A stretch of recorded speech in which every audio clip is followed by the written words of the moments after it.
नमस्कार, बहुत बहुत स्वागत है आपका बिहार के महासंग्राम में और आपके साथ हाजिर हूं मैं कंचन। शुरुआत करेंगे बुलेटिन की तो विधानसभा चुनाव में लालू की एंट्री से सियासत और गर्मा गई है।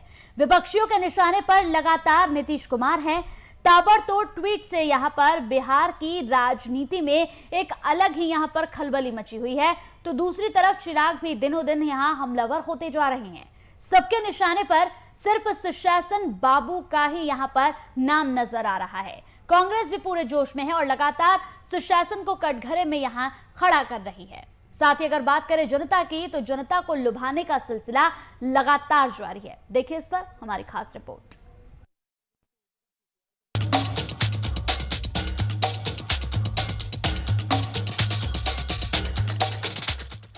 लालू की कमी विधानसभा चुनाव में खल रही है, जिसको लेकर राबड़ी देवी ने भावुक फोटो भी शेयर किया है। रैलियों में नहीं सही ट्विटर पर लालू जी अपनी उपलब्धि दर्ज करा रहे हैं। लगातार नीतीश कुमार पर हमला लालू के ट्विटर हैंडल से हो रहा है। बिहार में अब हिंद महासागर भेजौल जाऊ का 15 बरस के नाकामी के खाली गाल बजा के छिपाई बा। ए नीतीश तू थक गईल बा, अब जा आराम कर। अब लालू की बार हो तो जेडीयू का पलटवार तो आना ही है। जेडीयू ने पलटवार करते हुए लालू को अपने 15 साल का शासन याद दिलाया है। लालू पर अपहरण, उद्योग चलाने का आरोप लगाते हुए कहा कि लालू प्रदेश के युवाओं के हाथों में तमंचा तक थमा दिए थे। नीतीश को लेकर चिराग अलग ही राग गा रही है। चिराग का हमला भी लगातार जारी है। आज चिराग ने ट्वीट कर सुशासन बाबू से 5 साल के सुशासन का लेखा जोखा मांगा है।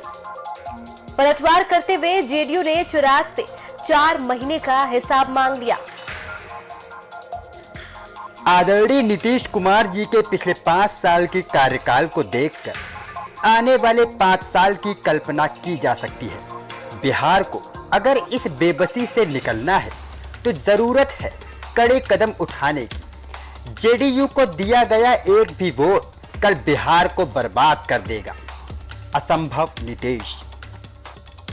चुनाव है तो आरोप प्रत्यारोप का दौर चलेगा ही, लेकिन इस होड़ में कहीं ना कहीं उनके मुद्दे गौण हैं, जिससे वोट मांगते नेता जाते हैं।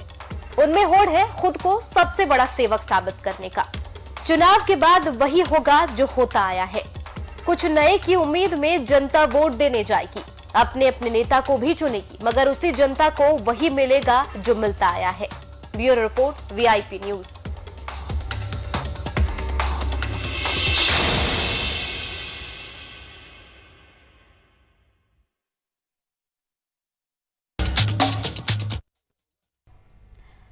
तो लगातार यहां पर जिस तरीके की तस्वीरें और जिस तरीके की खबरें यहां पर सामने आ रही है, उससे कहीं ना कहीं राजनीति भी अपने चरम पर नजर आ रही है। लालू प्रसाद यादव भले ही जेल में हो, लेकिन ऐसे में लगातार उनका ट्विटर काफी यहां पर एक्टिव नजर आ रहा है। लगातार एक के बाद एक ट्वीट भी कर रहे हैं। राबड़ी देवी की बात करें तो वो भी एक भावुक यहां पर फोटो शेयर करती हैं। दूसरी तरफ चिराग पासवान की बात करेंगे तो चिराग पासवान भी एक अलग ही यहां पर मोड में, हमलावर मोड में नजर आ रहे हैं। इन तमाम मुद्दों पर चर्चा करेंगे। इसके लिए हमारे बिहार झारखंड के संपादक हमारे साथ जुड़ गए हैं सीधे। कुंदन जी, जिस तरीके से अगर हम बात करेंगे तो यहां पर लालू प्रसाद यादव से मैं शुरुआत करूंगी। बिहार में एक अलग ही महासंग्राम देखने को मिल रहा है। भले ही जेल में है, लेकिन लगातार उनका ट्विटर काफी एक्टिव है और ऐसे में आरोप प्रत्यारोप की जो राजनीति है वो सबसे ज्यादा देखने को मिल रही है। देखिए, अगर बिहार में चुनाव हो, बिहार का घमासान हो, बिहार का महासंग्राम हो, और ऐसे में लालू यादव को आप इन सब चीज़ों से दूर नहीं रख सकते। भले वह रांची के रिम्स में इलाज करा रहे हैं, चारा घोटाले में सजा काट रहे हैं, लेकिन इन तमाम बिहार की परिस्थितियों से लालू यादव को दूर रखना कतई नामुमकिन है।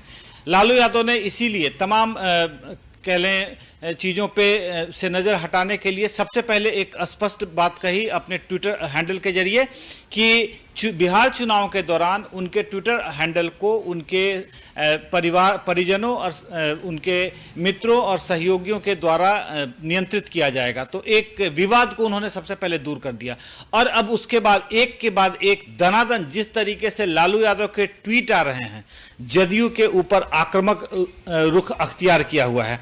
और जाहिर सी बात है, राजद के अंदर थोड़ा बहुत आक्रोश होना लाजमी है। 2015 के विधानसभा चुनाव में जहां राजद ने 80 सीटों पर फतह हासिल की थी, वहीं जदयू महज 73 सीटों पर फतह हासिल कर सकी थी। उसके बावजूद महागठबंधन में जो प्री पोल अलायंस था, उसके तहत नीतीश कुमार को मुख्यमंत्री बनाया गया और नीतीश कुमार ने चंद महीनों के भीतर ही उस प्री पोल अलायंस को तोड़कर भाजपा के साथ हाथ मिलाया और इस्तीफा देकर 24 घंटे के अंदर दोबारा मुख्यमंत्री पद की शपथ ले ली। तो इन तमाम वजहों के कारण राजद, एक तो राजद के अंदर आक्रोश था, अब उस आक्रोश को राजद बहुत आक्रामक होकर ट्विटर के जरिए और बाकी दूसरे अपने रैलियों में, चुनावी जनसभाओं में आक्रामक रुख अख्तियार करके इसे जनता के बीच में भेजने का काम कर रही है। मधुर जी, एक पहला सवाल, क्या लालू यादव शेष हो चुके हैं? देखिए, जिस पार्टी की, जिसका लालू यादव जिस पार्टी से ताल्लुक़ रखते हैं, हालांकि औपचारिक रूप से उनके पास कोई पद नहीं है पार्टी का, लेकिन पार्टी को खड़ा करने का श्रेय और पार्टी को यहाँ तक पहुँचाने का श्रेय लालू यादव को है। तो लालू यादव शेष हो गए हैं आज के दिन में ये कहना, क्योंकि आज भी बिहार विधानसभा के सदन के अंदर जो निवर्तमान विधानसभा है, सबसे बड़ी पार्टी के रूप में उनकी पार्टी है। उन्हीं के पार्टी के सदस्यों की संख्या विधानसभा के अंदर ज़्यादा है। ये अलग बात है कि आज वो सजायाफ्ता हैं और कई मामलों में जमानत मिल चुकी है और मामलों में जमानत नहीं मिलने से आज वो जनता के बीच नहीं है। तो लालू यादव की राजनीति खत्म हो गई या लालू यादव शेष हो गए? अगर शेष हो गए होते लालू यादव, तो पिछले चुनाव में नीतीश कुमार उनके साथ गठबंधन कुछ देख करके ही उन्होंने किया होगा। लालू यादव का एक समीकरण आपने देखा होगा कि लालू यादव ने 1990 में एक प्रयोग किया था और 1990 से 2005 तक उनके पार्टी की शासन यहाँ पर चलती रही। वो सजायाफ्ता हुए तो राबड़ी देवी ने बागडोर संभाला। तो शेष है ये कहना बहुत लाजमी या बहुत वाजिब नहीं होगा, लेकिन चुनाव में, राजनीति में एक फेज होता है, एक पीरियड होता है और उसमें हर आदमी कभी न कभी शेष हो जाता है। कई राजनेता शेष हुए हैं और आने वाले वक्त में आपने देखा कि रामविलास पासवान 74 साल की उम्र में निधन हुआ उनका, लेकिन तब तक वो मेन स्ट्रीम में बने रहे। तो शेष राजनीति में कब कौन हो जाए और कब आजीवन राजनीति में सरवाइव करता रहे वजूद के साथ, एक बड़े मजबूत पकड़ के साथ, वो उसकी राजनीतिक रणनीति पर है। लालू प्रसाद यादव के पास रणनीति है। आप देखेंगे, अगर जिस तरह की चर्चा चल रही है या ट्वीट के जरिए, ट्वीट का बहुत ज़्यादा बिहार में असर अब होने लगा, इसलिए कि हर ट्वीट को हमारे जैसे, आपके जैसे मीडिया के लोग उठाने लगे और उसका प्रसारण चैनलों पर, समाचार पत्रों में होने लगा। नहीं तो कितनी फीसदी जो जनता है बिहार की, वो ट्वीट, फेसबुक या वो देखती है, वो आपको ही पता है। लेकिन हम उस चीज़ को दिखाते हैं। तो जन समर्थन के हिसाब से अगर आप आकलन करें तो लालू यादव फिलवक्त शेष नहीं हुए हैं, लेकिन उनका वजूद कितना मजबूत हुआ है और कितना मजबूत रहा है और कितना मजबूत इस बार होंगे, वो इस बार के चुनाव में जो परिणाम पहले आया था नीतीश कुमार के साथ, इस बार कांग्रेस आरजेडी का गठबंधन है, कई छोटे ये वामपंथी दलों का उनको साथ मिला है। तो ये परिणाम ही तय करेगा कि लालू यादव शेष हो गए या अशेष हैं। बिहार में एक कहावत है, आपके कहने का तात्पर्य है, जो मैं बिहार की प्रचलित कहावत से इसको जोड़ने की कोशिश करता हूं, कि जब तक रहेगा समोसे में आलू तब तक रहेगा बिहार में लालू। जरूर, ये वाजिब सी बात है और जाहिर सी बात है। आप अभी भी देख लें कि राजनीति का केंद्र बिंदु कौन है, कौन टारगेट में है। भारतीय जनता पार्टी सबसे बड़ी पार्टी है, केंद्र में नेतृत्व है सरकार का उनका। कौन सी पार्टी है जिसके टारगेट में? आप अगर बिहार में सबसे पहला एनिमी किसी को मानते हैं या किसको काउंटर करना है तो आरजेडी है। और आरजेडी किसकी पार्टी है? तो लालू यादव की पार्टी है। इसलिए जब तक समोसे में आलू और नदियों में बालू की बात करते हैं तो बिहार की राजनीति में लालू रहेगा। कई ऐसे नेता हुए हैं जो सशरीर उपस्थिति के बावजूद अपना वजूद अगर दर्शाते हैं या कायम करते हैं तो उसमें एक नेता है, उनको इग्नोर नहीं किया जा सकता है। ये अलग बात है कि सत्ता की धुरी तक आने में वक्त लगा, लेकिन उनके साथ जिन लोगों ने राजनीति किया था, आप अगर देखेंगे गौर से, लालू प्रसाद यादव, रामविलास पासवान या लालू प्रसाद यादव, बिहार के ये जो तीन दिग्गज नेता हुआ करते हैं, और रामविलास मतलब हुआ करते थे या हुआ करते हैं, सबकी जो शुरुआत है वो छात्र राजनीति से है। छात्र राजनीति से शुरुआत की। रामविलास पासवान अपने एक बेटे को राजनीति में स्थापित करने में सफल रहे हैं, जो एक अपने जीवन काल में अपने पूरे परिवार को व्यवस्थित कर दिया। परिवारवाद को आरोप लगा, तमाम वही आरोप लालू प्रसाद यादव पर लगा। लेकिन अगर 11 लोगों की जो इनकी टीम थी, शिवानंद तिवारी को देख लीजिए, वशिष्ठ नारायण सिंह को देख लीजिए, जो छात्र आंदोलन के एक साथ ये लोग 11 लोगों की जो टीम थी, आज अलग अलग हैं, सारे लोग अलग हैं। लेकिन जिस मुकाम को लालू प्रसाद यादव ने हासिल किया, एक जनाधार, चूँकि जातीय समीकरण की तरफ मामले को मोड़ा, मंडल कमीशन का जो बीपी सिंह के टाइम में जन मोर्चा बना और जनता दल का निर्माण हुआ राजनीतिक दल के रूप में, तो लालू प्रसाद यादव, देवीलाल सरीखे और जो देवगौड़ा सरीखे जो पहली कतार के लीडर थे, उस कतार के नेताओं में शुमार हुए। और आज स्थिति देख लीजिए कि अपनी पत्नी को सीएम बना चुके, बेटी को सांसद बना चुके और दोनों बेटे पूर्व मंत्री आज कहे जा रहे हैं। तो राजनीति में क्या है, जो जीता वही सिकंदर, और सिकंदर उनको माना गया, वो राजनीति के बाजीगर हैं। लेकिन शेष अभी हो गए हैं कि अशेष हैं, ये मैं पहले भी बोला, अभी भी बोल रहा हूँ, ये मतदाता तय करेंगे कि अब लालू का तिलिस्म या लालू का जो वो सिक्का है वो अभी भी चल पा रहा है कि नहीं चल पा रहा है। बिहार झारखंड में अगर चुनाव हो और उन चुनाव के दौरान हमारे विशेष संवाददाता राजीव रंजन ग्राउंड कवरेज करते रहे हैं। आज हमारे साथ इस चर्चा में राजीव रंजन भी मौजूद हैं। राजीव, अगर हम बात करें आज की 2020 के चुनाव में, तो 2 युवा चेहरे दिखाई दे रहे हैं, तेजस्वी यादव और चिराग पासवान। आपसे सीधा जानना चाहूंगा, चिराग पासवान और तेजस्वी यादव में क्या समानताएं हैं या क्या उनके बीच में दूरियां हैं, क्या असमानताएं हैं? देखिए, समानता की बात करें तो तेजस्वी यादव और चिराग पासवान दोनों बड़े नेता के पुत्र हैं। ये एक समानता है कि दोनों ही ऐसे नेता के पुत्र हैं जो बिहार में एस्टेब्लिश्ड हैं और केंद्र में भी एस्टेब्लिश्ड हैं। ये एक बड़ी समानता है। और दोनों अपने पिता की राजनीतिक विरासत को आगे बढ़ा रहे हैं, पिता के दम पे ही राजनीति कर रहे हैं। ये एक समानता है। उन्हें बना बनाया फील्ड मिला है। दोनों को कोई बहुत ज़्यादा मेहनत नहीं करना पड़ा है। अगर राजद की बात करें तो राजद के सामने पूरा जो यादवों का या पूरा एक जो वोट बैंक है वो लालू प्रसाद यादव ने खड़ा करके दिया है। जिसकी खेती वो कर रहे हैं या जिसके दम पे आज मुख्यमंत्री के कैंडिडेट हैं वो बिहार में, और जिसको आगे बढ़ाने की कोशिश कर रहे हैं। वहीं अगर बात करें चिराग पासवान की, तो चिराग पासवान जो रामविलास पासवान ने जो बनाया, अपना क्षेत्र बनाया और जो वोट बैंक बनाए, उसकी राजनीति कर रहे हैं।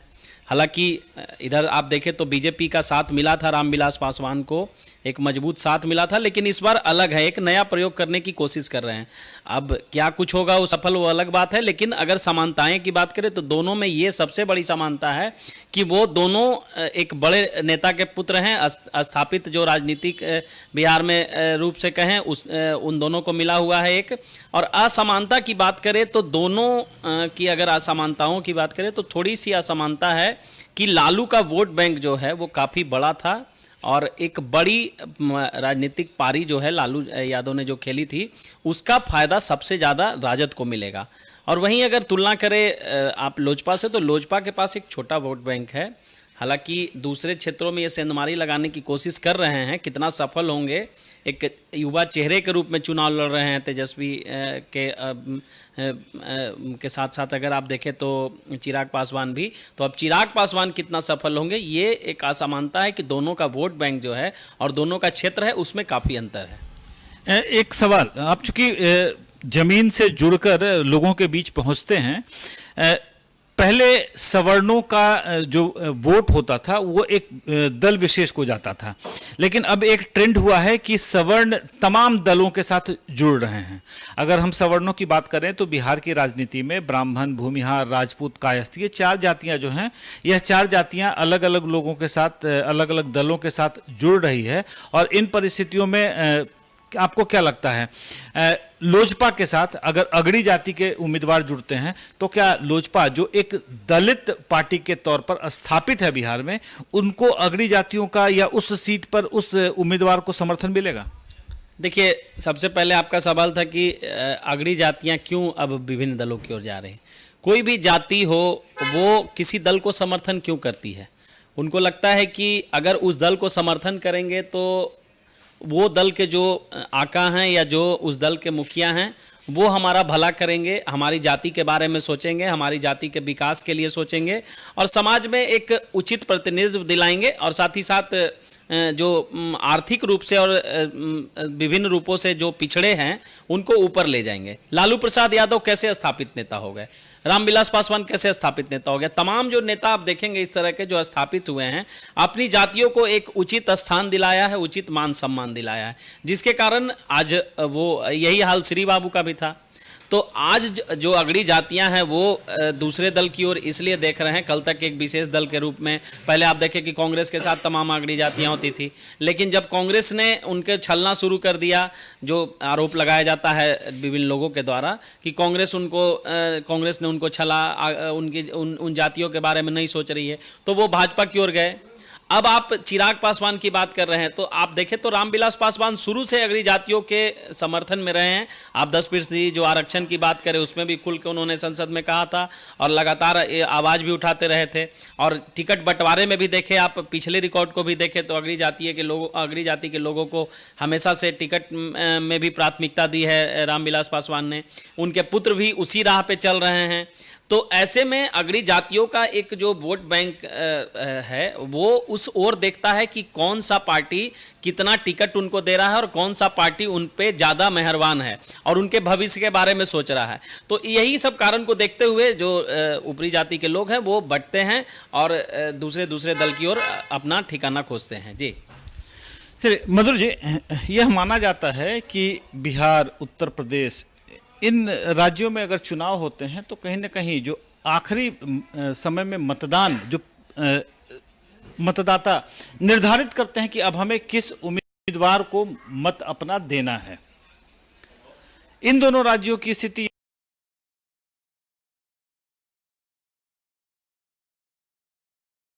यह रही है। इसके अलावा बहुत सारे और भी राज्य हैं जहां पर जातियों के आधार पर वोट तय होते हैं।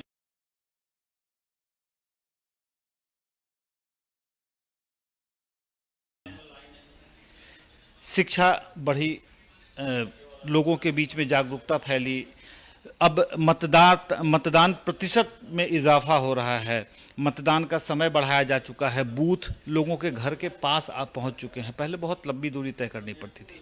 आपको क्या लगता है आज भी बिहार की राजनीति में जातिगत समीकरण बहुत महत्व रखते हैं? देखिए, जाहिर सी बात है कि जब पार्टियों का मानक ही है कि जिस निर्वाचन क्षेत्र में जिस जाति समूह का बहुलता है, जो बहुमत में है, वो उनकी प्राथमिकता में होते हैं कि उन्हें वोट देना है, उन्हें ही टिकट देना है, माफ़ कीजिएगा। तो जब आधार ही है जातीय समीकरण उम्मीदवारी के लिए, इसका सीधा मतलब ये है कि जाति आधार पर वोटिंग होती है बिहार या पूर्वांचल, पूर्वी उत्तर प्रदेश या उत्तर प्रदेश पूरे में कह लीजिए जाति आधार, क्योंकि पार्टियों की पहली मतलब स्टैंडर्ड ही वो तय किए हैं कि जिस क्षेत्र में जिनकी ज़्यादा होगी। अभी आप चर्चा कर रहे थे राजीव जी से कि चिराग पासवान ने सवर्णों को दिया, चाहे लोजपा इससे पहले भी देती रही, रामविलास पासवान। इसका प्रयोग मायावती ने 15 साल पहले यूपी में किया था। वो खुद दलित समाज से आती हैं, बसपा दलित समाज का नेतृत्व करती थी, लेकिन उन्होंने सोशल इंजीनियरिंग, उस समय उसका एक नाम दिया गया सोशल इंजीनियरिंग, और उन्होंने 70% सीट पर सवर्णों को टिकट दिया, 30% पर ही दलित खड़े रहे। उसका परिणाम जो सामने आया वो सबके सामने था कि पूर्ण बहुमत में उनकी वहाँ सरकार बनी।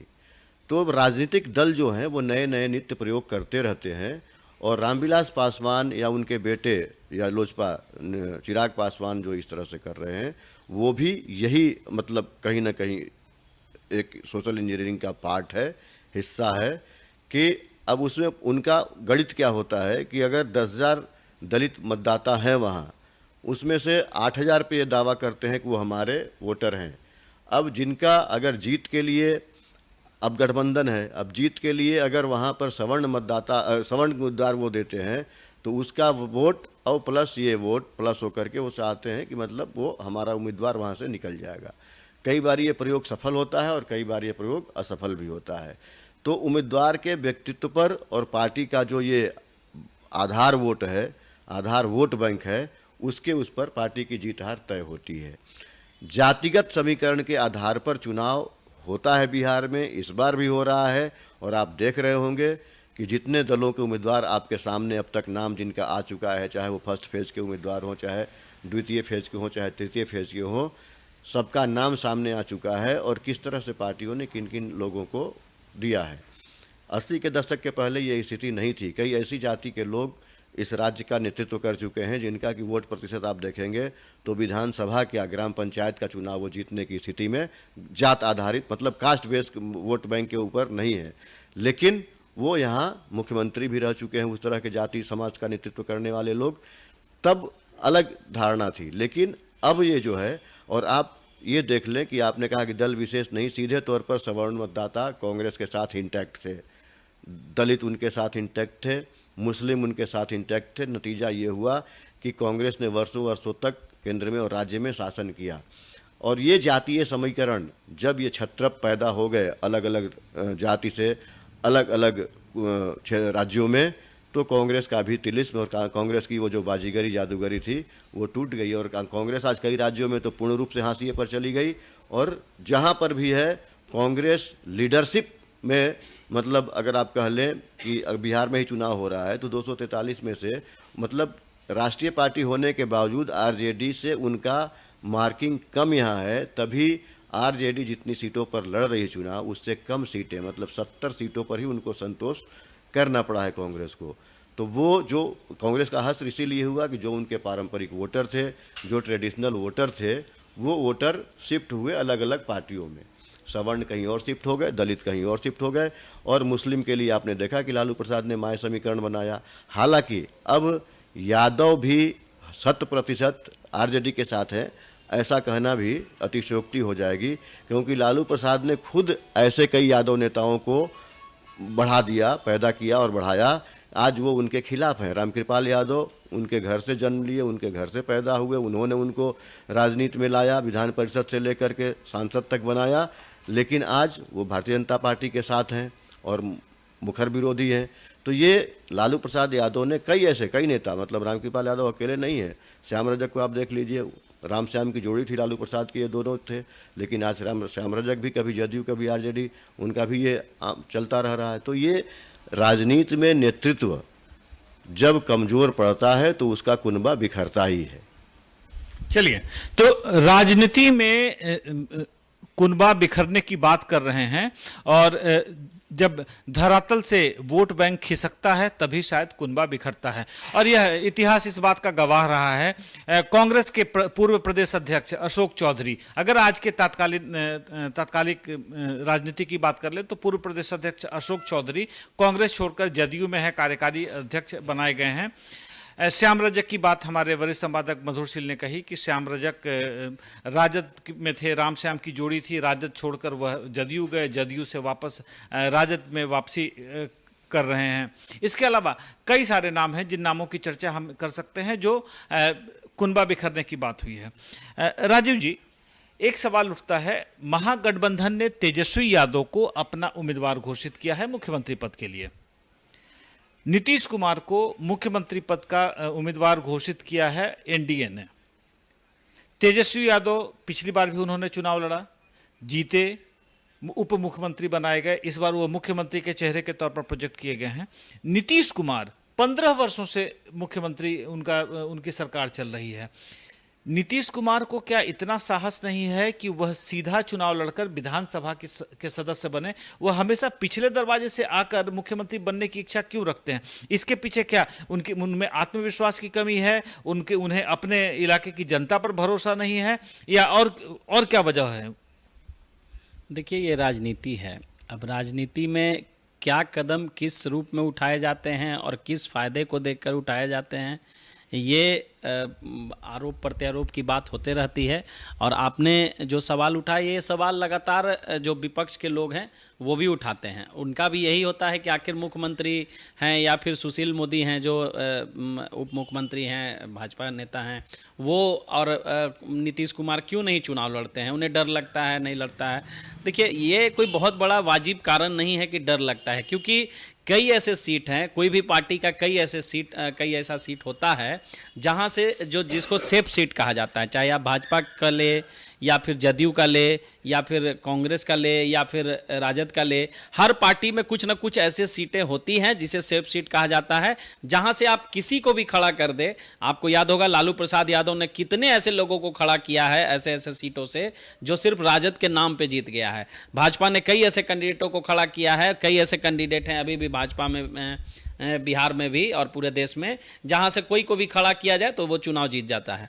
तो ये कोई बहुत बड़ा डर नहीं है कि जिसको कहा जाए कि डर के कारण नीतीश कुमार भाग रहे हैं या चुनाव नहीं लड़ रहे हैं सीट पे। ये अपनी एक पॉलिटिक्स होती है और अपनी एक स्ट्रेटजी होती है जो विभिन्न पार्टियों के द्वारा की जाती है। और एमएलसी चूंकि जो व्यवस्था की गई है लोकतांत्रिक व्यवस्था, इसमें एमएलसी को भी एक पार्ट माना गया है और एमएलसी को भी इसी आधार माना गया है। तो आप ये सवाल बहुत ज़्यादा कोई मायने नहीं रखता है कि वो चुनाव क्यों नहीं लड़ रहे हैं, क्यों लड़ रहे हैं। देखना यह है कि जनता वो चुनाव नहीं लड़ रहे हैं, उसके बावजूद भी जनता अगले पे कितना भरोसा कर रही है और क्या कुछ जनता समझती है उनके बारे में, उनके प्रति जनता के मन में क्या कुछ भावना है, ये चीज़ें देखने की है। और ये देखने के लिए ही चुनाव परिणाम होता है। जनता अगर उनको जनता को पसंद आ रहा है कि अगला जो पार्टी है या जो नेता हैं वो विधान परिषद के माध्यम से ही उनकी काम को कर रहे हैं, जो क्षेत्र के विकास को कर रहे हैं, तो उसको पसंद करेगा। अगर जनता को ये पसंद नहीं आया कि वो भाग रहे हैं चुनाव से, तो जनता उनको इग्नोर कर देगा।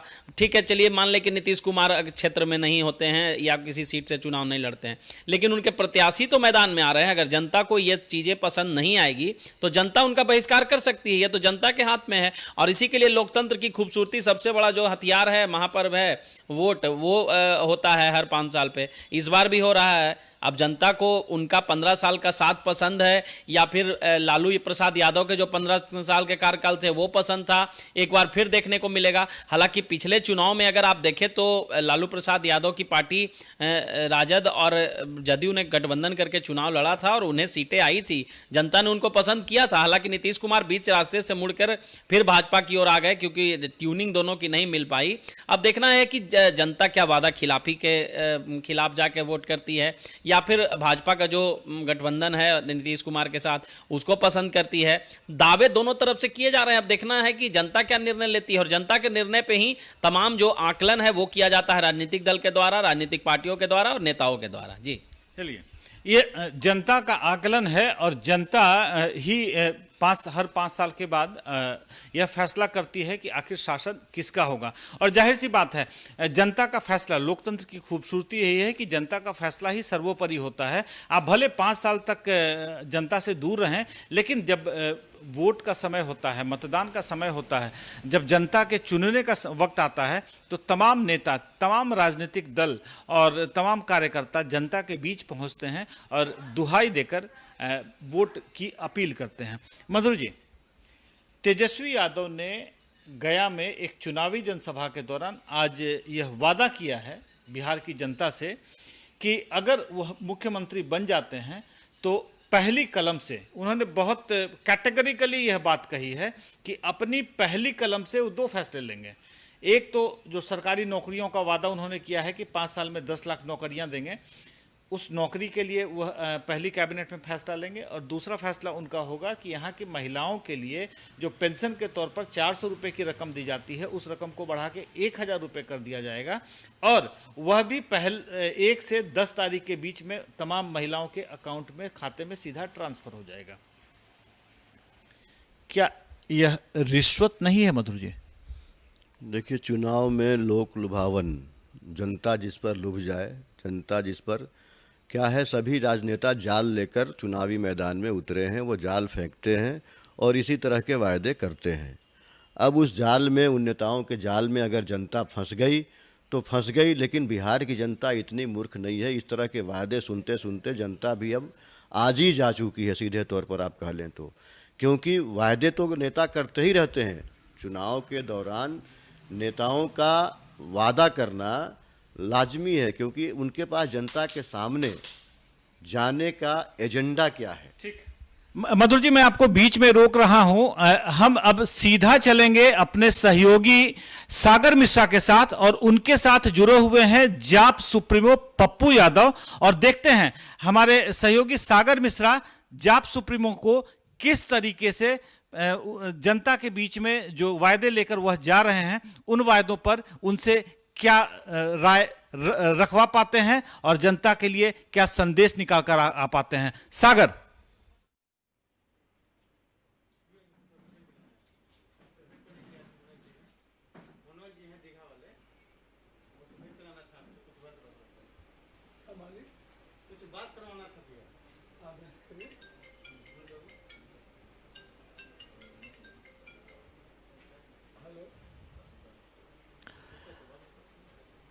तो वीआईपी न्यूज की टीम आज के दिन आप पहुंची है पप्पू यादव के पास, जो कि मुख्यमंत्री पद के काफी दावेदार अहम माने जा रहे हैं इस बार, क्योंकि जिस तरह से इन्होंने गजब की सुर्खियां बटोरी पूरे लॉकडाउन के दौरान और बाढ़ के दौरान, आपने देखा जनता के बीच ये पहुंचे और लोगों के प्रिय हो गए, लोगों के दिलों में बस गए। लेकिन चुनावी ये दौर चलता हुआ और चुनाव में इनकी रणनीतियां कितनी अहम है और किस तरह से काम कर रहे हैं धरातल पर, उसी तरह की बातचीत के लिए आज इनके बीच हम बैठे हुए हैं। पप्पू यादव जी, बहुत बहुत स्वागत है वीआईपी न्यूज में। नमस्ते, प्रणाम। वैसे नाम तो राजेश रंजन, लोग पप्पू यादव के नाम से बुलाते हैं। जब आपने एक द्रोह काल का पथिक, आपने एक पूरी किताब लिखी, उसमें आपने अपने बचपन का भी जिक्र किया कि बचपन से आपको सरहद पर जाने का बड़ा शौक था कि माँ मेरे हाथों में बंदूक दे दो, मैं सरहद पर जाना चाहता हूँ, दुश्मनों को मारना चाहता हूँ। तो सबसे पहले एक ख्याल कैसे आया दिमाग में कि जेल में बैठकर एक किताब एक लिख दी जाए? तो शुरू से नेचर रहा है, जब आप पठन पाठन में जो रहेंगे, पढ़ने में, स्पिरिचुअल फैमिली से आप रहेंगे, साहित्यों में रुचि रहेगी, अध्यात्म के स्कूल के बच्चे होंगे, तो बहुत क्लियर है आपको कि कुछ न कुछ नया करने की आपकी चाहत होगी। लिखे लिख सब चले, लिख चले सब हो, बिल्कुल अलग। अब कबीर को बचपन में क्यों हंसाए, बुद्ध को बचपन में ही क्यों विरक्ति की साधना, फिर विरक्ति, फिर एक न्यू ह्यूमनिज्म सोसाइटी की बात, न्यू थॉट, ऐसी बातें क्यों हैं? तो वो पुनर्जन्म का भी कुछ जीवन के, पारिवारिक जीवन का, सांस्कृतिक आध्यात्मिक जीवन का कुछ रहता है। और प्रेजेंट में भी जब आप किसी बड़े स्पिरिचुअल फैमिली में आप जिएंगे, बड़े परिवार में जिएंगे, तो आप उस संस्कार से, उस कल्चर से, उस रहन सहन से, वातावरण से आपका जो एक्टिविटी है, थिंकिंग है, वो बिल्कुल डिफरेंट होगा। कहावत है, जैसी भेष वैसा भूसा, जैसा खाना वैसा आहार, वैसा चिंतन वैसी निद्रा। तो जिस तरह का आप खान पान जीवन में संयमित रहेंगे, आचरण आपका उतना संयमित होगा। तो वो बचपन से था। मानवीय पहलू, मानवीय सोच, कंप्लीट रूप से आप समझिए कि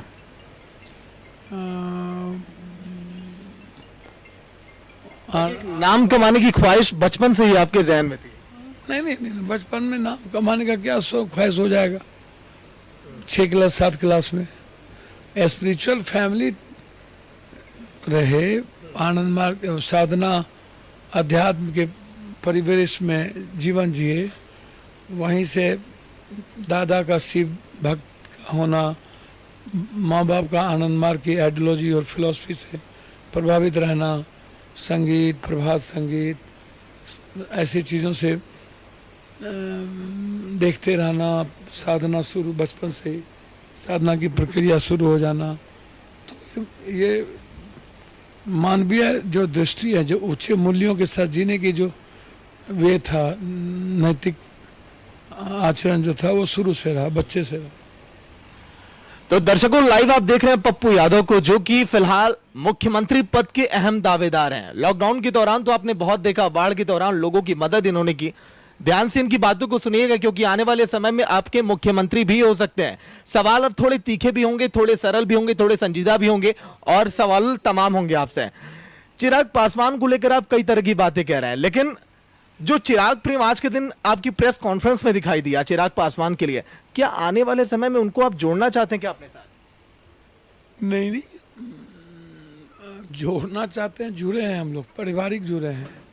सहरसा खगड़िया घर रामविलास जी से व्यक्तिगत रिश्ते रहे हैं, पारिवारिक रिश्ते रहे हैं। जोड़ने का क्या बात है? पारिवारिक सामाजिक रूप से वैचारिक रूप से हम लोग जुड़े हैं और रिश्ता राजनीति रिश्ते से बहुत ऊपर उठता है। बिहार की को देखते हैं तो फिर गंभीरता से बात करनी होती है। हमको लगता है कि कोई न कोई मजबूत गंभीर रास्ता चुनना चाहिए। उसमें जो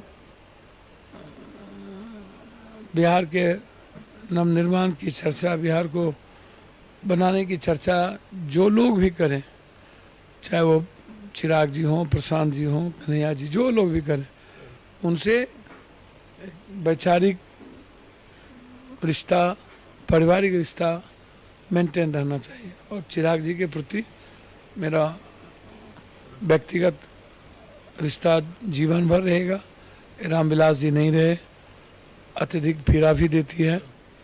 व्यक्तिगत और पारिवारिक रिश्ते में कोई कमी हम नहीं रखें। आपकी जनसभाओं को, आपकी बातों को प्रेस कॉन्फ्रेंस में बड़े ध्यान से हमने सुना। आपको, आपका ये कहना कि 30 साल में जो विकास नहीं हुआ बिहार के अंदर, वो आप 3 सालों में करके दिखा देंगे। ये कैसे संभव है? क्योंकि देखिए, जब तेजस्वी यादव ने जिक्र किया कि 10 लाख नौकरियां हम देंगे, तब तो आप ये पूछने लगे कि उनका रोड मैप क्या होगा, उनकी रणनीति क्या होगी। तो 3 साल में आप कैसे सुधार करेंगे, इस पर भी आपकी रणनीति में जानना चाहूंगा। दुनिया को पता है, बचपन से सेवा आश्रम, दुनिया की, भारत के लिए कश्मीर से Kanyakumari, kidney, brain tumour, heart का इलाज फ्री।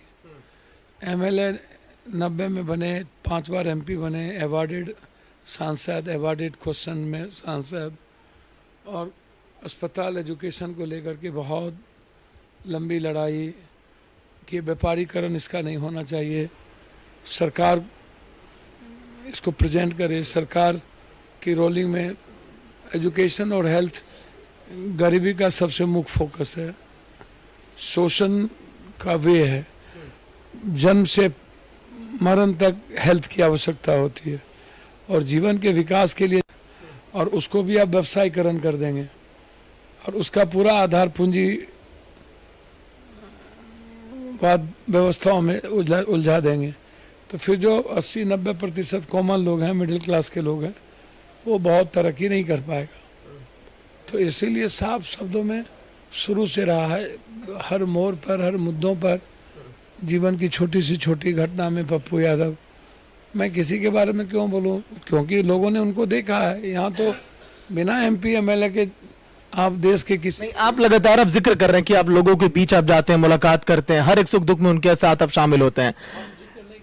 नहीं, हाँ, मैंने भी देखा, दुनिया देख रही है। मैंने जिक्र भी किया कि आप लॉकडाउन में लोगों से मिले, बाढ़ पीड़ितों की आपने मदद की, लेकिन क्या इसके पीछे कोई राजनीतिक लोभ छुपा हुआ है क्या? क्योंकि लोग ये सवाल करते हैं मुझसे फील्ड में।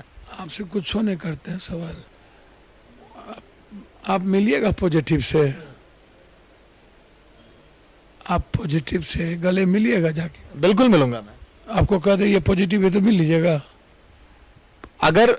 अगर कोई गलत है, सही है, मैं पहले जांचूंगा, परखूंगा। आप कोई बुराई करेगा तो ऐसा है नहीं, मैं सुनूंगा उसकी बात। कह देगा ये कोरोना पॉजिटिव है, ये अभी इलाज करना, आप मिल लीजिएगा। दूरियां बनाऊंगा मैं, खुद की सुरक्षा भी जरूरी है। हम लाखों लोग से मिल चुके हैं, तो इसमें राजनीति कहाँ है भाई? 70 लाख लोगों से मिल चुके हैं। 16-16 करोड़ रुपया उनके बैंक अकाउंट में ट्रांसफर, उनके हाथ में पैसे, उनके किड्स के पैसे। 7 महीने हो गए बाढ़ और इस कोरोना में। बाढ़ तो बचपन से मेरी लड़ाई है बाढ़ को लेकर के। बिना एमएलए एमपी के पटना में इन्फेक्शन ले लिए, कोई मर करके पीछे में कुछ राज छुपा रहता है। तो और लोग भी तो, और 800 सांसद हैं, एमएलए हैं, एमपी हैं, मुख्यमंत्री हैं, लोग प्राइम मिनिस्टर हैं, तो क्यों नहीं निकले? पप्पू यादव भी अकेले क्यों निकले? क्या हमको प्राइम मिनिस्टर बना देगा विदेश? हमारे पास पैसा है, मार्केटिंग करने आता है। बहुत बड़ा पॉलिटिशियन जो दुष्ट होता है, धूर्त होता है, चापलूसी करता है, जो जिसके भीतर हरामीपन छुपा होता है, जो उन्माद पैदा करेगा, जो किसी को गाली देगा, काटेगा, ऐसे लोग। तो उसमें न हम 3 में हैं, न 13 में हैं, न मुझे आता है। स्पिरिचुअल फैमिली, स्पिरिचुअल आदमी, बस ह्यूमन बीइंग से जीते हैं, मानवतावादी सोच से आगे बढ़ते हैं। गला लगा करके कोई आदमी चिमकी में, शेल्टर हाउस में, यूपीएससी में, एसएससी में, बीपीएससी में 84 से कोई घटना घटे तब, मर्डर होता, डीएड होता, बीएड होता, 30 लाख आईटीआई बच्चों का सवाल होता, वित्तरहित का सवाल होता, मानव बल का सवाल होता, बिहार के इंफ्रास्ट्रक्चर का सवाल होता, डेवलप का सवाल होता, फार्मर्स के आधार पर बंद का सवाल होता। तो जब 365 दिन हम सड़कों पर रहते हैं, 28 साल हो गए, 22 घंटा, 23 घंटा, 24 घंटा में 22 घंटा सोते हैं, 2 घंटा काफ़ी होता है। उस आदमी का राजनीतिक घाटा नाफा, हाफ पैंट जब पहनते थे, सारे 21-22 साल में हम एमएलए बन गए, 91 में एमपी बन गए, 5 बार एमपी। अब ऐसी चीज़ें क्या मतलब, इंसानियत की फ़र्क का तोड़ने की बात बहुत पहले थी। माओवादी से लड़ाई मेरी 84-85 में होता था। भीमनगर बैरेज के चौड़ाकरण पर मेरी गाद कैसे निकाला जाए, इसकी लड़ाई शुरू से रही। बाद में वो सदन में डाइवर्ट हो गया। तो नरेंद्र मोदी क्यों नहीं निकले, पप्पू यादव ही क्यों, कोटा से पप्पू यादव ट्रेन क्यों लाए, बच्चों को क्यों लाए? वो मेरी जिम्मेदारी तो थी नहीं। 8,400 करोड़ रुपया खाएंगे नीतीश कुमार। तो चलिए अभी आप इतना ही रखिए। मैं रिक्वेस्ट मैं एक आखिरी सवाल कि मौजूदा वक्त में जिस तरह से बिहार में हालात है, कैसी सियासी संभावनाएं आपको दिख रही हैं? जनता न तय करती है। हम तो ग्राउंड रियलिटी पर देखिए, ट्वीट का खेल तो खेलते नहीं है 30 साल। नहीं, इसके पहले मैंने आपको सुना था, जब आपने एक इंटरव्यू दी, आपने कहा था जनता कुछ भी नहीं है आज के समय में। जनता नहीं तय करती है कुछ भी, आपने ये बोला था। मार्केटिंग होता है, इमोशनल ब्लैकमेलिंग करता है। ये मैंने कहा विकास के नाम पर भारत में नहीं मिलता, इमोशंस पर होता है, संवेदना में होता है। राजीव जी टूर हो गए, आहा, इंदिरा जी शहीद हुई, राजीव टूर हो गया, राजीव टूर शहीद हुए तो कांग्रेस टूर हो गया। कभी पुलवामा का सेंटीमेंट, कब्रिस्तान का, तो शमशान का, तो ईद, तो बकरीद का, डीएनए का, आरक्षण का, बैकवर्ड फॉरवर्ड का, हिंदू मुसलमान का, मंदिर मस्जिद का। तो ये सब चीज़ें पर यूथ रोजगार चाहता है। 14 करोड़ रोजगार चली गई, कोलैप्स कर गया। जीएसटी नोटबंदी से भारत बर्बाद हो गई, -24 इकोनॉमी है, दुनिया में कभी आप सुने नहीं होंगे। एजुकेशन के हालात अच्छे नहीं हैं, बाढ़ बढ़ता चला जा रहा है, अभिशाप हो गया बाढ़ हमारे लिए। इसी तरह मगध का जो इतिहास था वो कोलैप्स कर रहा है, पानी खेत तक नहीं पहुंच रहा है, नहर और कैनाल में पानी नहीं आती है। तो आप बड़े लेवल पर बात करिए ना। बड़े लेवल पर आपके नजरिए से बड़ा लेवल क्या है, मैं ये बस जानना चाहता हूँ, बताइए। आर्थिक आज़ादी, एक ऐसी आज़ादी जो बिना डर और अभाव के लोग जिए। एक ऐसी आज़ादी जहाँ सुरक्षा की भावना हो, जहाँ अस्थिरता ना हो, जहाँ पे एक पारिवारिक माहौल हो। एक ऐसा परिवार, ऐसा व्यक्ति जिसके जीवन में इकोनॉमी का अभाव नहीं हो, विचारों का अभाव नहीं हो, एक व्यापक सर्वधर्म संभाव, वसुधैव कुटुंबकम, सार्वभौमिकता का नैसर्गिक दर्शन, बुद्ध के तरह, शिव के तरह। तो ऐसा सोसाइटी बने ना। चलिए, बहुत बहुत शुक्रिया पप्पू यादव जी बातचीत के लिए वीआईपी न्यूज से।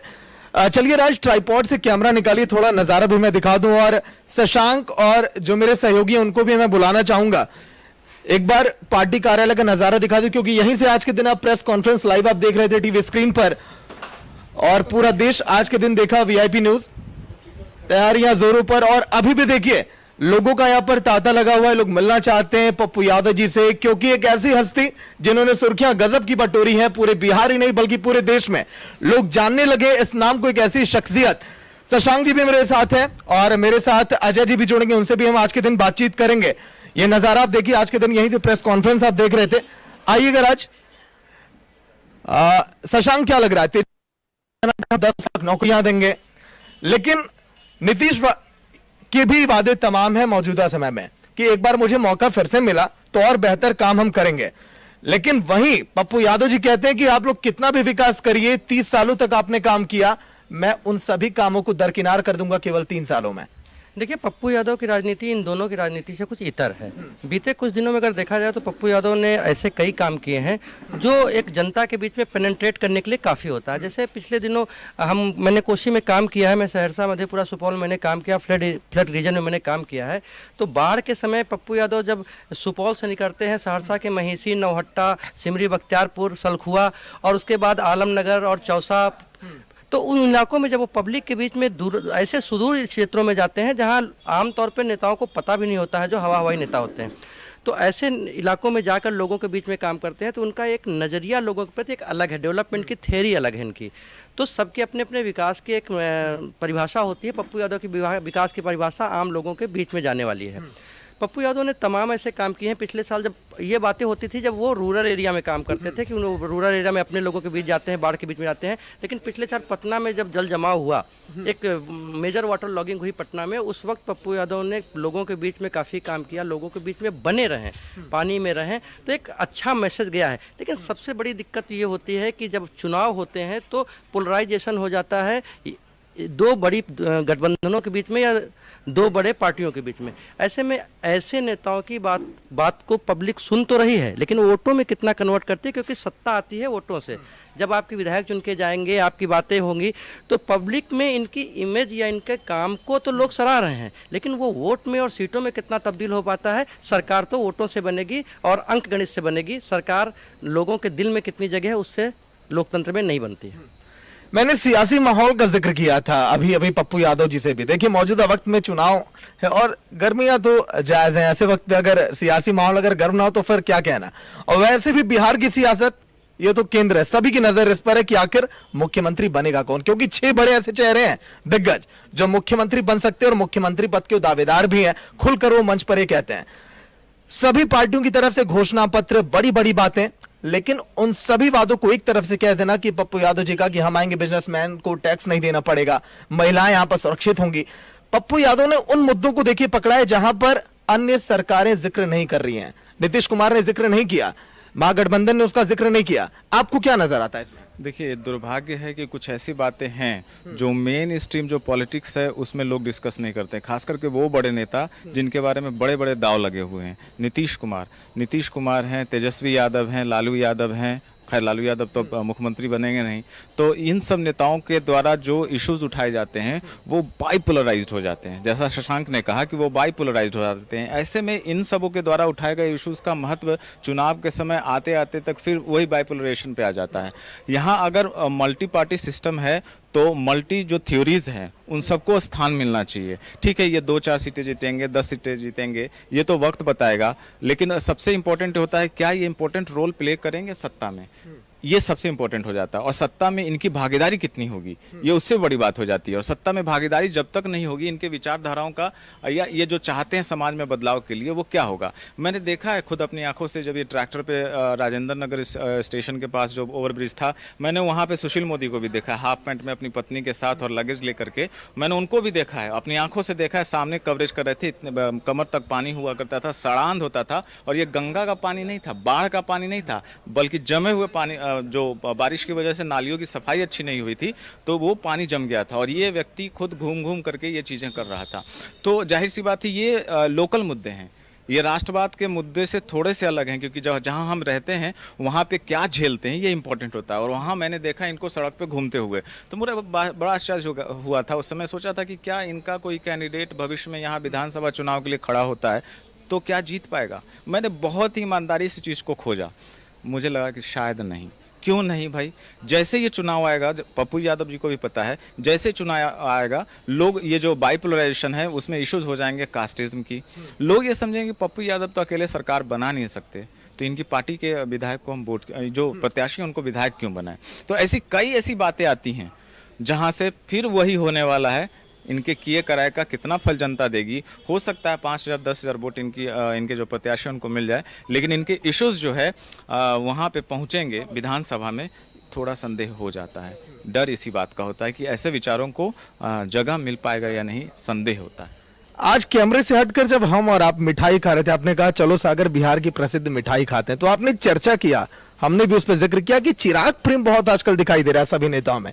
तेजस्वी यादव कहते हैं कि अगर मैं जीत गया तो चिराग से हाथ मिला लूंगा। आज के दिन प्रेस कॉन्फ्रेंस हमने देखी पप्पू यादव जी की, उसमें भी जिक्र किया गया। चिराग पासवान क्या लग रहा है, मोहरा बने हो क्या इस वक्त? देखिए अभी तक तो यही लग रहा है। कई लोग ये बोल रहे हैं कि चिराग पासवान जो है बीजेपी की ही बी टीम है। बी टीम कहने का मतलब है कि बीजेपी ने ये पूरा ये प्लान करके रखा हुआ है कि किसी तरह से नीतीश जो है बड़े भाई से छोटे भाई की भूमिका में आ जाए, ताकि कल जो है बीजेपी जो है वो बड़े भाई की भूमिका में हो और तब ये बोले कि मुख्यमंत्री तो मेरा होगा। लेकिन प्रश्न ये उठता है कि अगर ये मेजोरिटी एक तरफा हो जाती है, या तो महागठबंधन को पूरा का पूरा जनता दे देती है कि आप सरकार बना लो, तो जाहिर सी बात है तेजस्वी यादव उसके मुख्यमंत्री होंगे। लेकिन दूसरे पलट देखिए, दूसरा ऑप्शन बता रहे हैं, जब हो सकता है एनडीए को पूरा गठबंधन सीटें मिल जाएं और जदयू की सीटें कम हो जाएं, तो असली खेल वहाँ से शुरू होगा, जिसके बारे में जनता डिस्कस कर रही है। और मुझे लगता है कि यहाँ के अभी जो सूबे के मुख्यमंत्री हैं नीतीश कुमार, उनको ये बातें पता हैं, इवन पप्पू यादव को भी पता है कि ये चीज़ें क्या होंगी। तो जाहिर सी बात है, आपने देखा होगा उपेंद्र कुशवाहा ने भी एकाएक चिराग प्रेम शो किया, तेजस्वी यादव ने भी कहा, और अगर कल ये कहते हैं तो कोई बड़ी बात नहीं हो, क्योंकि मुहरे सब कोई अपने, ये एक रण क्षेत्र है, तभी हम लोगों ने अपने प्रोग्राम का नाम रणभूमि रखा। और सत्ता के इस रणभूमि में, सत्ता के लिए जो रणभूमि सजी हुई है, उसमें हर का एक अपना अपना प्यादा है, हर के को शहमात देने के लिए अलग अलग ढंग से चाले चले जा रही हैं। तो जाहिर सी बात है चिराग प्रेम उसी रणभूमि के अंदर जो बिछाए गए हैं उन्हीं का हिस्सा है। कुंदन जी भी जुड़ गए, देखिए पटना स्टूडियो से। कुंदन जी, आपने सुना किस तरह से हमने बातचीत की, पप्पू यादव जी का यही कहना है कि मौजूदा वक्त में जो हालात बिहार में है उससे थोड़ा हटके हम काम करने वाले हैं, अन्य पार्टियों से हटकर मेरे वादे हैं, मेरी बातें हैं, इसीलिए जनता मुझे पसंद करेगी और इसीलिए शायद मैं सत्ता में इस बार बिहार के आऊं। कुंदन जी,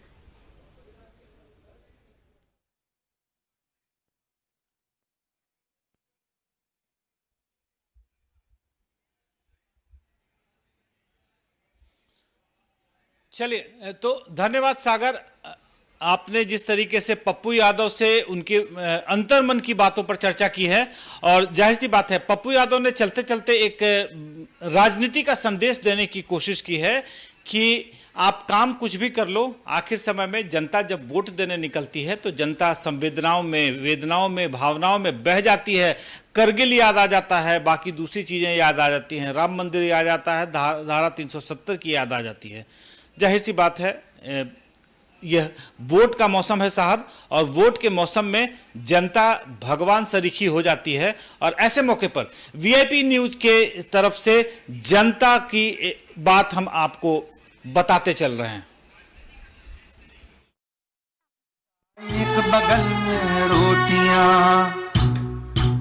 हर बार ठगा मैं जाता हूँ, चांद होगा एक बगल में रोटियां, तेरे झूठे वादों से होंगे एक बगल में लोरियां, हर बार छला मैं जाता हूँ।